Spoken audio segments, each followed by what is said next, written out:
Assalamualaikum warahmatullahi wabarakatuh. Bismillahirrahmanirrahim. Alhamdulillahilladzi karramana Mustafa Muhammad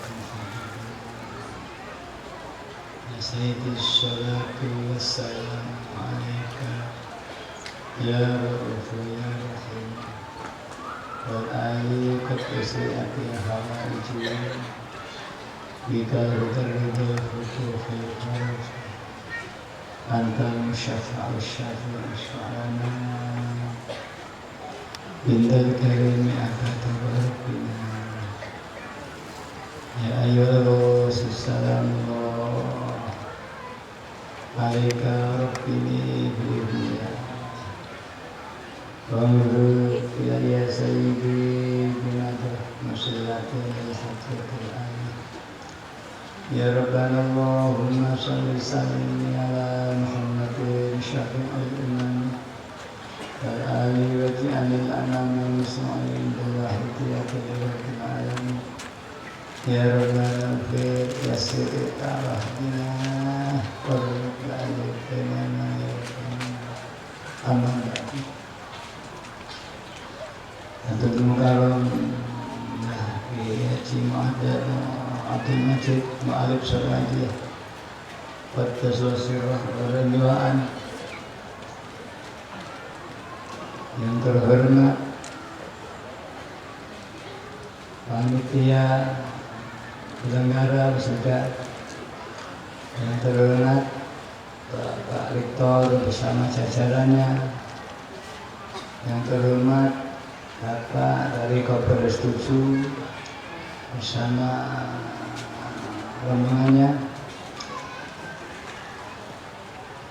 yang terhormat para wali murid, wali mahasiswa yang terwisuda, anak-anakku wisudawan dan wisudawati yang berbahagia. Alhamdulillah di pagi hari ini kita mendapat taufik dan hidayah dari Allah SWT sehingga kita bisa menyelenggarakan acara wisuda ini. Mudah-mudahan acara wisuda ini betul diridhoi Allah SWT dan Rasulullah SAW. Salawat dan salam yang sebaik-baiknya mudah-mudahan dilimpah ruahkan kepangkuan Rasulullah sallallahu alaihi wasallam wa alihi wa ashabihi wa dzurriyyatihi wa jamil aqrab min awalihi ila akhirih, khususnya beliau Rasul zaman wa awani wa sairi ahbabillahi radhiyallahu ta'ala anhu wa a'ada alaina min barakatihim wa syafaatihim wa karomatihim wa amatana bi amdatihim kama yalqubika labim amin ya rabbal alamin. Dengan harapan mudah-mudahan beliau tersebut senantiasa menjangkau doa dan restu kepada kita sehingga wisuda ini betul-betul bibarokah yang sebesar-besarnya. Amin ya rabbal alamin. Para hadirin yang kami hormati, khususnya anak-anak wisudawan, pada hari ini kamu secara resmi telah dikukuhkan menjadi seorang sarjana, seorang ilmuwan, seorang pekerja yang siap mengabdikan ilmu dan kemampuannya di tengah masyarakat. Perlu kamu ketahui, banyak universitas atau lembaga-lembaga pendidikan di luar, tapi di sini ada kelainan, yaitu lembaga pendidikan yang diselenggarakan oleh Yayasan Perjuangan dan Pondok Pesantren. Banyak juga universitas yang diselenggarakan oleh Pondok Pesantren, tapi di sini bukan hanya Pondok Pesantren, yaitu pondok pesantren yang memperjuangkan akhlak, moral, dan pembangunan umat seutuhnya. Kali ini sebagaimana yang biasa kamu terima, sudah saya sampaikan pula kepada Bapak Kapolres bahwa di sini mulai semester 1 sudah diterjunkan KKR di semua sektor departemen keuangan, departemen pendidikan, departemen penyiaran pembinaan, ya, departemen kebendara, departemen badan usaha milik Wahidiyah, ya, ada yang KKR di peternakan, ya, di sana. Dengan demikian ditampil kamu mendapat satu keilmuan yang bisa kau pahami, juga dididik sebuah keterampilan sesuai dengan jurusan yang kamu masuki. Juga kita masukkan dalam dunia konstruksi. Di sini ada jurusan sipil. Juga umumnya anak-anak akan dididik menjadi tukang kuli dulu dan akan pelaksana. Diharapkan nanti muncul seorang sarjana yang belum siap pakai, bukannya ilmu. Ini saya mengacu pada IPMI di Solo. IPMI itu Akademi Teknik Mesin di Solo. Konon kabarnya dia tidak resmi terdaftar di pemerintah. Maaf Pak. Dia sebagai pondok pesantren umumnya, tapi ini bukan Islam. Satu yayasan yang diselenggarakan oleh misionaris dari Swedia. Ini dia tidak terdaftar di Departemen Pendidikan. Dia selenggara sendiri, dia diakreditasi sendiri, dinilai sendiri, sehingga kesarjanaannya kurang mendapat pengakuan dari negara.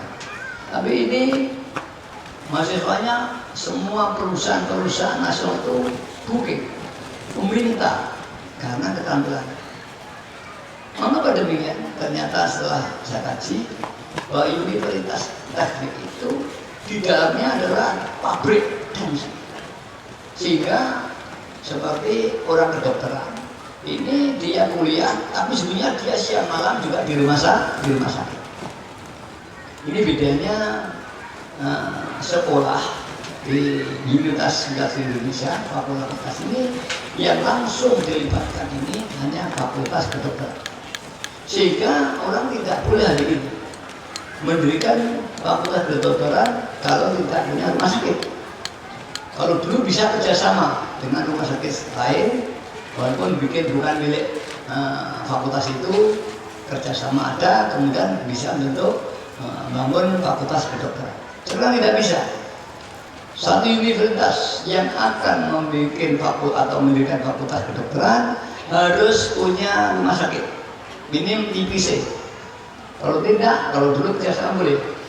Tapi kalau kebidanan ini masih bisa kerjasama prakteknya. Yang lain tidak ada. Fakultas ekonomi tidak harus punya perusahaan. Fakultas ya, apalagi pendidikan tidak harus punya sekolah. Maka kualitasnya tetap kalah dengan kedokteran. Kedokteran ada kuliah subuh, kompleks subuh sudah kuliah. Nanti jam 6 sudah berangkat lagi. Maka banyak mahasiswa itu yang kuliah di kedokteran itu bawa makanan kecil, makannya di kelas. Ini katanya anak saya, bawa aqua, nanti harus kuliah ruangan. Karena tidak bisa cuma makan. Kalau di sini masih enak, nanti pulang makan. Karena ini aja sudah sambat mahasiswa di sini. Apalagi kalau nggak pulang, coba roti kering, tambah kuliah makan. Karena nggak bisa pulang. Begitulah mati-matian membentuk pendidikan. Jauh kah sebetulnya? Masih jauh sekali. Dan ini harusnya sini. Nah, tipanya ini sudah agak setekan mulai harus terjun.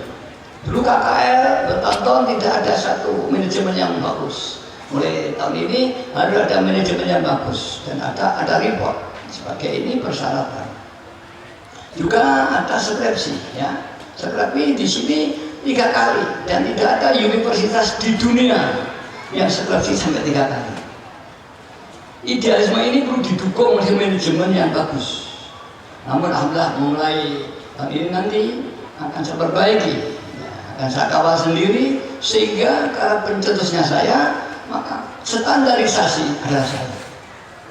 Kalau pencetusnya saya, kemudian bukan saya, ya tentunya tidak akan optimal.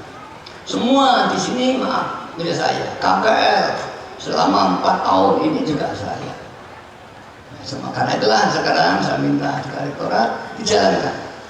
Tadi saya ngomong dengan Bapak Kapolres, coba nanti mulai tahun ini, tolong nanti saya minta secara informal bukan periodik diakreditasi lagi. Saya minta yang betul-betul pragmatis, jangan ada satu bentuk maaf saja pemakluman, karena itu sebagai data saya untuk memperbaiki. Inilah insya Allah nanti kamu sudah mulai merasakan beberapa ilmu-ilmu yang kau dapatkan, kemudian keterampilan yang kau dapatkan mulai semester 1 sampai semester 6 ya, semester 6 ya, ini cukup.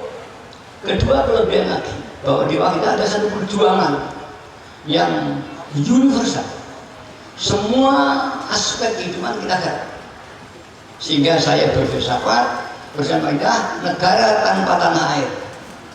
Apa yang dilakukan pemerintah tidak harus kita lakukan, kecuali membangun kekuasaan, membangun militer, pengadilan, tidak, itu hanya pemerintah. Tapi membangun ekonomi, membangun teknologi, ya, membangun lapangan pekerjaan, ini kita bisa berpartner dengan pemerintah. Karena lo di dalam perjalanan media kita bentuk departemen sama dengan pemerintah. Ada departemen keuangan, departemen pendidikan, departemen BUMD.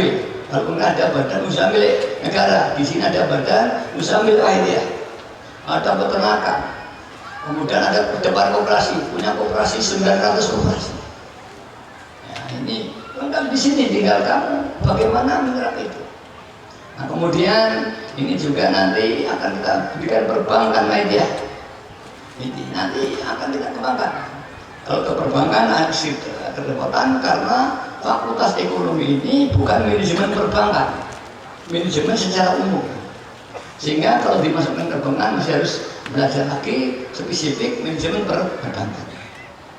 Ini saya coba teman anak-anak yang dari manajemen, kalau kita bisa perbankan di awam. Ya, terpaksa saya belajar atau tidak dan kita kembangkan sistem itu, baik semroyanya, sisik itu. Dan tadi saya sampaikan, Pak, insya Allah nanti Pak kita akan membangun bank yang tanpa bunga, yang di dunia belum pernah ada. Ini mengejutkan memang. Bagaimana untuk menghidupi? Nanti ada manajemen di sana, Pak, insya Allah nanti. Kedua, kita akan membangun satu sistem ekonomi yang dengan alat tukang dirham dan dinar. Ini nanti ini terbukti tidak pernah ada inflasi. 1500 tahun yang lalu dinar itu juga bernilai 1 kambing 1. Zaman Kanjeng Nabi kalau orang mau kurban, mau sembelih kambing itu cukup mengeluarkan 1 dinar uang. Pada waktu itu masih berlaku dinar Romawi, kalau dirham dari Parsi yang sama, yang itu menurut pendidikan literatur yang zaman Nabi itu yang paling soleh adalah 4 gram, 44. Walaupun ada nanti gerak dinar yang ada 4,25. Begitulah kadar kemurniannya. Ada yang hanya 91, tapi ittifaq para ulama besar, Imam Syafi'i dan sebagainya itu adalah memakai yang 99,99.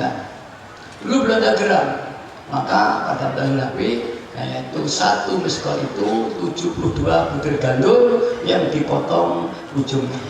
Ini referensi semua ahli ya, timbangan seperti ons itu sendiri juga referensinya juga dari gandum ya, dan sebagainya. Saya tidak akan salah. Dengan kita memakai dinar ini nanti, maka akan perputaran uang wajah akan tinggi, koin lah itu ya. Dan sekarang pun kalau sampean beli kambing juga 2,5 juta. 2,5 juta ini juga 1 kambing. Maka pakai dinar ini tidak ada inflasi. 1.500 tahun tidak pernah diinvasi. Tapi kalau zaman pakai dolar atau rupiah 20 tahun sudah hilang nilainya. Belum kena senre, belum kena pemotongan, dan nanti tahun ini akan ada redominasi dalam jangka 4 tahun yang yaitu 1 juta dikurangi 1 digit, yaitu 100.000. Yang teknisnya pemerintah akan mengeluarkan mata uang yang redominasi, sehingga nanti di Indonesia akan berlaku 2 mata uang. Diperkirakan nanti sampai 4 tahun itu nanti akan berubah menjadi mata uang yang baru semua, sehingga tidak mengejutkan pelaku pasar. Harga akan normal, walaupun ya tetap sedikit ada inflasi karena memang itu sifat karakter ekonomi, tapi nanti akan stabil. Lain kalau zaman sendiri dulu spontanitas. Ini zaman Pak Harto itu tahun 66 atau 21 saya lupa, itu 1 juta 1.000 dari 1 rupiah, dan dilakukan dalam spontan. Kacaunya ekonomi luar biasa, sehingga banyak orang denda, orang kaya besok miskin, terutama masyarakat awam. Tapi kalau yang sudah ada bocoran, ya tentunya dia menyelamatkan uangnya, dan itu hanya pejabat-pejabat tinggi yang tahu, pejabat rendah tidak akan tahu. Maka pejabat tinggi mesti kaya karena akan ada senre, saya tahu dulu.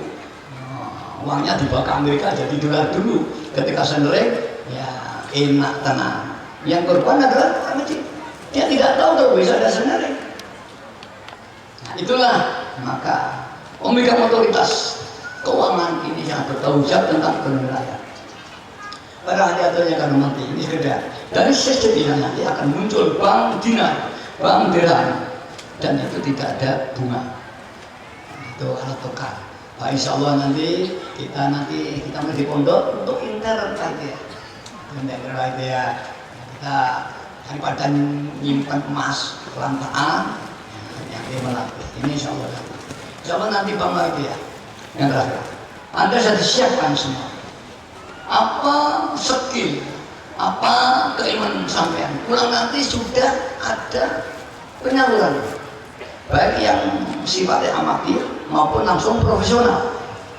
Maksudnya amatir yaitu sebagai satu pengabdian masyarakat tanpa maaf diberi satu kesejahteraan.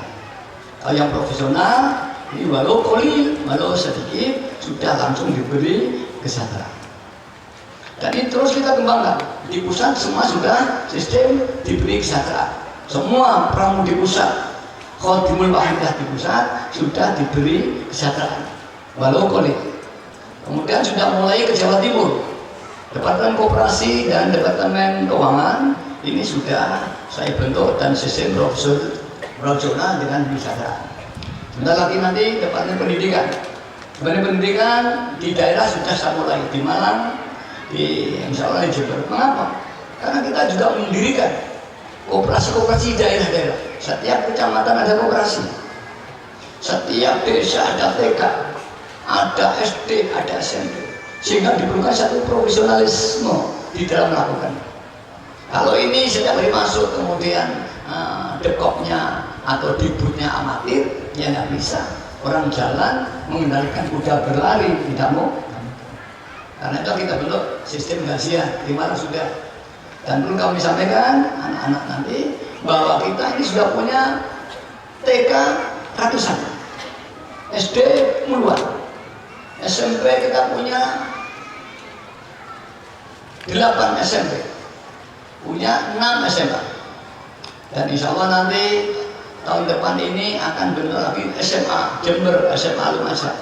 Tahun depan pula di Malang akan kita dirikan 3 SMP, di Wonosari, di Gondang-Legi, di Bulawan. Kemudian juga tahun depan Pak insya Allah nanti belum ada laporan konkret di Pontianak kita dirikan SMP SMA Pontianak, juga di Samarinda kita dirikan SMP SMA Samarinda. Di Malang setelah ada SMP SMA juga dibentuk pondok pesantren Wahidiyah 2. Juga di Jember kita bentuk pondok pesantren Wahidiyah Kedunglo 2, dan mungkin nanti yang ketiga pondok pesantren Kedunglo 3 di Lumajang. Pontianak juga nanti tahun depan SMP SMA ini pondok pesantren kedua 4, Samarinda pondok pesantren kedua 5. Dan karena nama Pontianak dekat ke Malaysia, kemungkinan besar nanti pengamal-pengamal kita yang Malaysia akan sekolah di Samarinda, di Pontianak. Dan mudah-mudahan dalam 5 tahun nggak sampai nanti kita dirikan Universitas Fahidah di Pontianak, Universitas di Samarinda, dan juga mungkin ini yang boleh kontak nanti akan mendirikan Universitas di Nabire. Karena di sana sudah pengamal punya STIS. Padahal itu sudah mengajak kerjasama, kami belum siap, masih perlu ada kajian dan sebagainya. Sifat kerjasamanya bagaimana? Itu di Nabire. Yang mudah-mudahan di Nabire juga nanti kita juga bisa memberikan SMA dan Universitas Wahidiyah di Nabire Irian Barat. Mudah-mudahan nanti di Batam ini juga kita sudah punya TK, saya belum, nanti kita dirikan. Melihat ini anak-anak, kamu nanti tinggal di mana akan menempatkan diri? Apakah di amatir, di KPW-an? Apakah di amatir di koperasi-koperasi? Atau di dekopnya? Atau di depan pendidikan? Di debutnya? Atau di langsung pengelolaan sekolahnya? Atau dari guru, dari perangkat sekolahnya, semuanya? Menunggu kamu, siap atau tidak? Inilah kadar-kadar pembangunan baik. Dan skala secara totality nanti ada satu manajemen terpadu yang dimiliki oleh lembaga perdana ya. Kita mulai mengembangkan dengan ada koperasi, mengadakan perbankan, membangun satu sistem ekonomi makro. Perusahaan-perusahaan kita bangun. Nanti peternakan kita bangun, kita siap punya peternakan. Nanti akan kita bangun. Saya melihat ada potensi di Nganjuk. Kemudian kita nanti dibangun langsung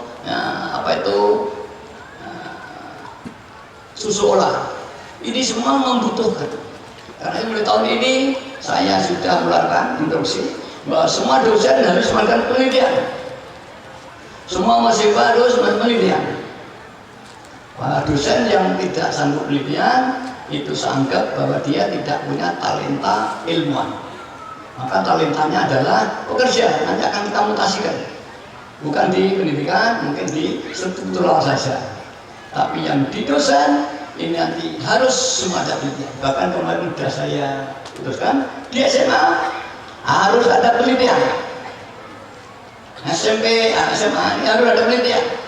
Kemudian guru-guru harus penelitian. Dan sifatnya itu wajib dan mengikat. Kalau tidak, ya nanti akan dinilai oleh manajemen sekolah atau dikur, diperhitungkan. Kalau memang talentanya kurang, ya nanti bukan di-kill, tapi disalurkan pada pekerjaan yang sifatnya bukan keilmuan. Misalkan dengan koperasi dan sebagainya. Tapi kalau keilmuan, juga kita juga bisa gunakan di sini dibentuk jurnal mahasiswa, jurnal perguruan tinggi, bahkan jurnal SMP masih kita ada jurnal yaitu SMP, sehingga di luar bisa mengakses di jurnal lainnya, baik itu jurnal mahasiswa, jurnal perguruan tinggi.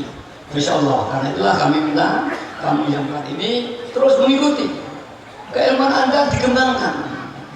Maka Anda harus mengembangkan. Siapa yang berhenti tertinggal. Seorang berdiri di Jakarta, naik sepur, ulang di Jogja, dia berhenti, ada sepur di belakangnya yang lebih maju. Begitu wisudawan ya nanti, Anda sudah mencapai klimaks pengetahuan di gedung. Kemudian Anda berhenti, tahun depan disalib oleh adik-adik di bawahnya. Dan ketika persaingan hidup, Anda tidak tak terpakai lagi. Karena generasi muda lebih potensi. Maka janganlah berhenti untuk mengembangkan skill dan pengetahuan. Caranya bagaimana? Langsung mengamalkan ilmu sendiri dan terus mengembangkan penelitian-penelitian, ya, riset-riset sehingga terus berkembang. Saya contoh, saya itu saya enggak tamat. Alhamdulillah. Apalagi kamu adalah sudah sarjana saja, sehingga modal dasarnya harusnya lebih dasar. Saya belajar tentang hukum, saya belajar tentang pendidikan, saya belajar tentang teknologi, ya ini. Dan kamu lihat, saya kembangkan di sana. maka Anda di sini sudah digodok dengan pola ya, kedua yang mengembangkan. Dan kita punya cabang di seluruh Indonesia. Maka anak Pontianak tinggal di sana, anak Samarinda. Ya. Kalau Anda punya kreativitas, tabur pada saya nanti kalau diperlukan bagus, nanti di tackle atau karena kan dibiayai oleh perjuangan untuk angkasa penelitian yang berkualitas. Ya. Inilah idealisme ini mudah-mudahan. Dan ini adalah perbedaan tinggi di umum, di pondok, dan yang terakhir di pondok kedua diberi akhlak.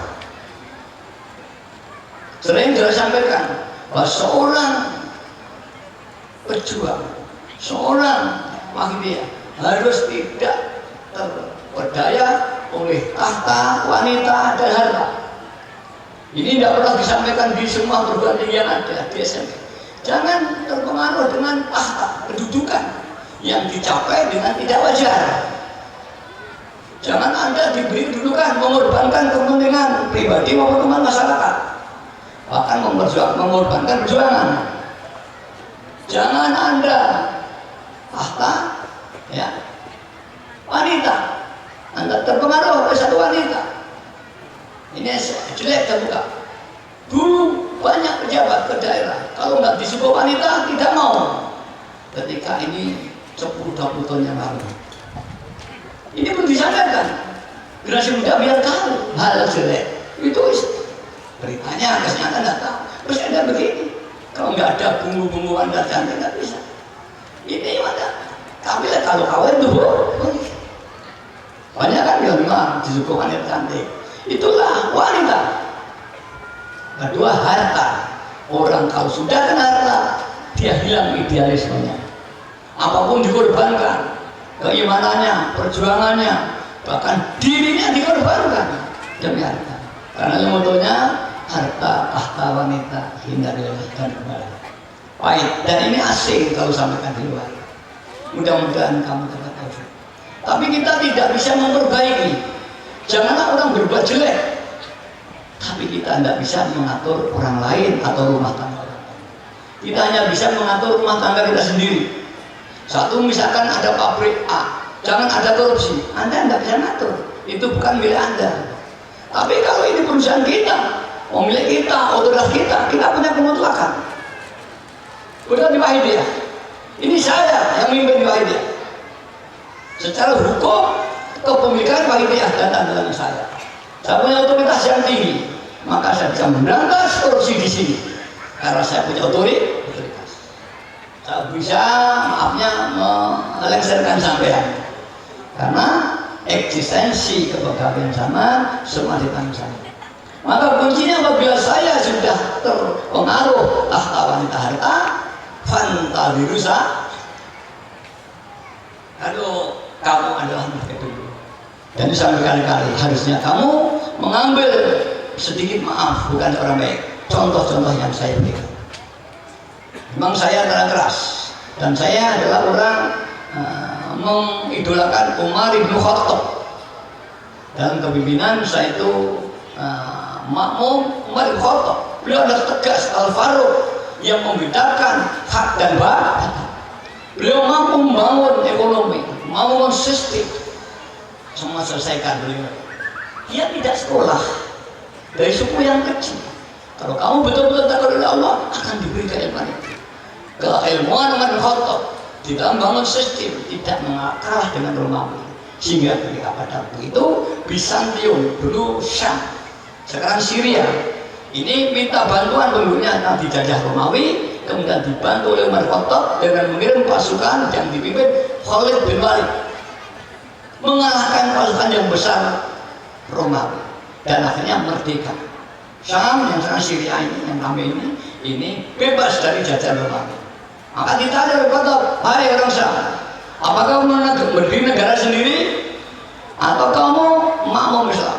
Semua makmum pada Islam. Itulah sejarah dan perjuangannya bahwa Syam menjadi wilayah Islam. Dan lama Irak demikian. Mari kita nanti akan bangun satu totalitas. Keuangan kita bangun, ekonomi makro kita bangun, perusahaan kita bangun, dan rakyat harus diangkat ekonominya. Kita bantu mereka rakyat kecil dengan dana dan investasi tanpa bunga. Kita beri keilmuan, ya, bagaimana manajemen perusahaan. Maka ada konsultan perusahaan nanti yang membimbing para pemakai itu. Ya, kemudian dan keuntungannya pendidikan nanti sentral di Indonesia, maka manajemen dan terapannya nanti sentral. Insya Allah sekolah di daerahnya akan maju. Dan kamu nanti apabila pulang ke daerah masing-masing, bergabunglah dengan perjuangan di daerah. Apa yang kau suka, apa yang kau bisa, apakah pendidikannya, apakah perusahaannya, apakah kooperasinya. Mari kita bangun yang profesional sehingga menjadi kehidupan bagi kamu dan umat dan masyarakat. Pak insya Allah. Nah, sampaikan kita bisa membangun sistem dana yang kuat sekali. Kalau 15 tahun yang lalu kita baru punya 4 miliar, sekarang kita bisa menyalurkan tahun ini 10 miliar lebih kepada seluruh koperasi. Maka saya jatah 15-20 tidak mampu. Mudah-mudahan kita tidak lama lagi, saya menestimasi dalam jangka 5 tahun kita sudah punya 100 miliar. Dan tadi saya ngomong dengan Faisal setelah kita kalkulasi manajemennya, Pak Insya dengan angka ini tidak sampai 5 tahun kita 100 miliar. Jadi dengan tadi juga saya bahas. Mudah ijabah. Juga diberi doa, mari kita berdoa. Rizki min Allah SWT. Jangan ada pengamal yang doa harus bangkit ekonominya, bangkit imannya, menjadi seluruh reformer di abad modern, yaitu mereformasi perjuangan Islam melalui perjuangan Fafiru ya Allah wa Rasulullah. Dan ini singanya, wah kita tidak pernah mendapat bantuan dari siapapun juga. Mandiri dari pengamal dia, bisa mengumpul dana puluhan miliar, akan dalam 5 tahun sudah 100 miliar. Ini tidak main-main, ini fadlnya Allah SWT. Maka kamu siap membangun atau membantu dan terlibat dalam perjuangan Fafiru ya Allah wa Rasulullah. Namun tidak lepas hanya mujahadah. Apapun yang kita lakukan supaya tidak akan ada ini jika tidak ada fadl dari Allah Subhanahu wa Ta'ala, dan tidak akan diberi, karena Allah akan beri orang yang takwa kepada Allah. Wa may yattaqillaha yaj'al lahu makhraja wa yarzuqhu min haitsu la yahtasib. Bahwa barang siapa yang takwa kepada Allah, maka akan diberi kebebasan, kebebasan kehidupan dan rezeki. Syaratnya harus al-faruq, ya. Alhamdulillah. Apakah dengan gaji sedikit itu bisa hidup ya? Saya nggak tahu. Saya sering ada pengamal di Jakarta. Saya sering bilang tanya Sigit, Ibu Ambar tapi DKI kenal. Berapa gajimu? Gaji saya 4 juta ya. Nah, bagus. Berapa tahun sekarang? Kamu sudah punya rumah belum? Pak Jen itu gajinya 250.000, dia punya rumah. Hari ini kita analisa, mengapa? Kalau gaji 4 juta Jakarta, tidak punya rumah. Di sini gaji 50 sampai 700, mungkin Pak Jalten Jakarta. Bulan dari 2 juta, masih 1 juta lebih banyak. Dia punya rumah. Pertanyaannya, bagaimana itu terjadi? Maka disinilah jangan berbicara nominasi. Jangan bicara nominasi. Bukti Pak Jalten punya rumah. Karena punya rumah, anak-anak tidak komentar. Tapi secret tidak punya rumah. Saya orang Jakarta, saya tanya, gaji berapa? Sudah punya rumah? Belum. Dia tanya ini. Dan jawabnya belum. Padahal gajinya nah, ini apa sebabnya? Yang tahu Bung Jakarta, kita yang tahu. Saya tidak tahu ini. Nah ini kajian. Nah karena ini nanti lebih detail. Nanti ya tidak di sini sampaikan. Bagaimana tanpa bunga? Ya tidak. Saya tidak akan menerangkan perbankan di sini. Nah, hanya sebagai gambaran aja biar kamu tahu, oh kita punya masa depan ini. Bukan orang yang berjalan tanpa tujuan, bukan berjalan tanpa punya program, bukan program tanpa misi, dan bukan misi tanpa visi. Kita konkret visinya totality, kehidupan akan dibangun sehingga seperti Islam zaman Harun al-Rasyid menjadi kekuatan besar. Kita melihat pembunuhan yang besar. Tadi malam sampaikan, saya juga sudah belajar manajemen penerbangan. Saya siapkan anak mahasiswa di asnet penerbangan, asnet perkapalan. Saya siapkan mudah-mudahan nanti kita besok galangan kapal. Dan kita sudah pernah terjadi pengalaman kita bikin galangan kapal di Tanjung Priok. Dan saya hadir di galangan kapal itu. Saya diminta untuk meresmikan pembuatan kapal pada waktu itu. Jadi kapal tanker dirubah menjadi kapal pengeruk pelabuhan. Ini ketua PWD Depok, saya meresmikan pada itu. Membuat galangan itu nggak sulit, udah. Tapi ya kecil, kalau nggak kecil, kalau bisa sepipal, ya triliunan. Ya. Nah, nanti Kalimantan itu di sekitar sungai itu banyak galangan kapal. Dari mulai kayu, besi, ya. Nah kayu kemudian fiberglass sampai besi. Bobot 3 ton, 10 ton, sampai bobot 20 ton loh. Nah, itu, alhamdulillah lebih banyak. Kemudian saya belajar bagaimana manajemen galangan, bagaimana macam ini. Kita belajar dan alhamdulillah saya syukur kepada Allah. Saya belajar dengan cepat sekali. Dan lagi praktis. Saya memang kurang kepada satu teoritis di sekolah. Saya praktis. Nah, kepraktisan saya itu saya siapkan tenaga-tenaga pembantu saya yang akademis. Tapi biasanya akademis juga mesti dilandapan karena dia masih teoritis. Di lapangan masih gaya. Karena itulah Anda nanti saya pulang dan kaget. Ketika pulang Anda merasa bodoh lagi. Karena di lapangan nanti tidak seperti buku yang saya baca. Di sana saya itu realita, menciptakan ya jasa dan barang, menciptakan jasa dan barang. Kalau di sekolah itu membahas jasa dan barang, bukan menciptakan. Apakah jasa, apakah barang, apakah pabrik ini. Di sana kita mendirikan pabrik. Itulah nanti. Namun jangan takut. Saya aja tidak sekolah bisa. Kamu lebih pandai daripada saya. Kalau Anda betul-betul takut rupanya Allah dan akan ditajali oleh ilmunya Allah Subhanahu. Dan kalau ditajali oleh hartanya Allah akan kaya. Maka sanjurkan semua memperbanyak modal keuangan. Dibandingkan Al-Azimi semua khotimi 100 kali semuanya sanjurkan. Untuk dirinya, anaknya, anak-anak kita dilatih biar tidak kecil kontrak pada Allah, tuanya jadi orang kaya. Walau belum kecil ini belum kerja, dilatih baca keuangan, mohon pada Allah sehingga dia anak kontrak pada Allah. Ketika dewasa dia sudah ditulis dia adalah orang kaya. Nah, ini anak-anak yang punya anak supaya ya anak saya sudah sesuai. Enggak beda. Dan juga dan kamu harus keluarkan dana box juga, harus keluarkan pendapatan. Itu lebih ini. Walaupun kamu tidak kerja hanya dari hibah murni, tapi itu juga pendapatan. Harus ada apa itu sumbang pendapatan. Walaupun kecil harus itu.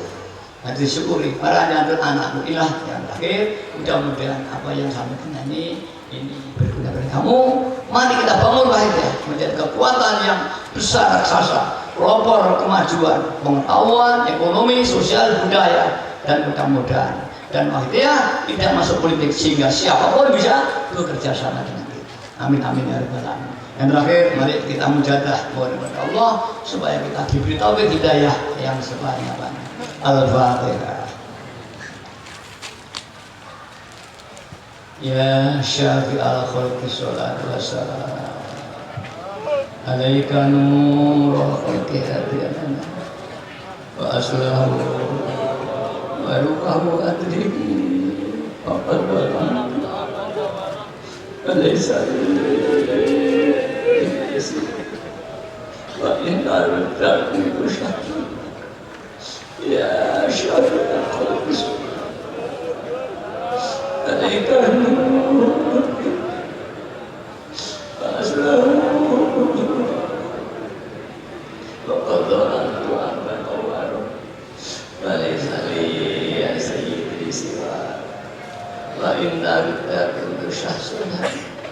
ya Syafi'al khalqis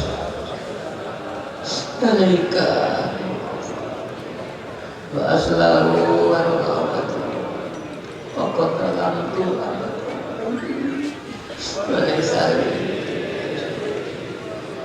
wa indaruka bintu syahs ya sayyidi ya Rasulullah ya sayyidi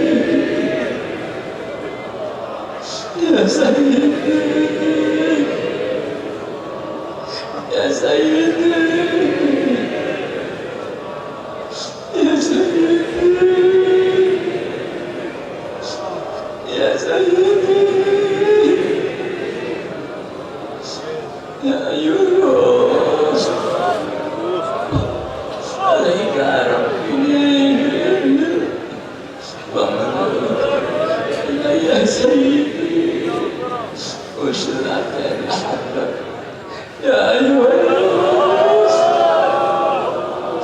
alaika rabbi bi'idnillah wa ya sayyidi binadrah usrakan ya ayyuhan alaika rabbi bi'idnillah wa ya sayyidi usrakan ya sayyidi ya ayyuhan ya sayyidi ya sayyidi ya sayyidi ya sayyidi ya sayyidi ya sayyidi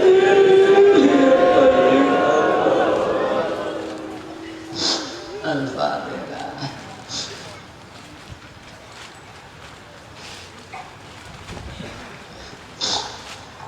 Para hadirin yang dirahmati dan kepada wali murid, wali mahasiswa, dulu kan datang menyerahkan anak sampean kepada saya, maka pada saat ini pula saya kembalikan anak-anak ini kepada orang tua masing-masing sebagai tanggung jawab pengelolaan pendidikan. Dan inilah kemampuan dulu untuk membentuk anak-anak sampean. Jika ini sesuai harapan dan lebih, itu semata fadlnya Allah SWT. Tapi jika ada kekurangan, itulah kemampuan kedua sebagai penegak amanah. Karenanya mohon maaf yang sebenarnya, mudah-mudahan saya diampuni sehingga pertanggungjawaban bisa diambil akhirah saat itu. Dan mari kita bekerjasama untuk membangun perjuangan kita ini dan anak-anak kita terlibatkan. Mudah-mudahan kita semua dapat taufik hidayah dan kita bisa membangun lebih baik lagi dalam perjuangan. Akhirnya kami sampaikan terima kasih dan teriring doa jazakumullahu khairati wa sa'adunya wal akhirah. Wabillahi taufiq wal hidayah. Amin. Rasulillah sallallahu alaihi wasallam. Amin. Wa usadz zaman an-nar wal barakah. Wassalamualaikum warahmatullahi wabarakatuh.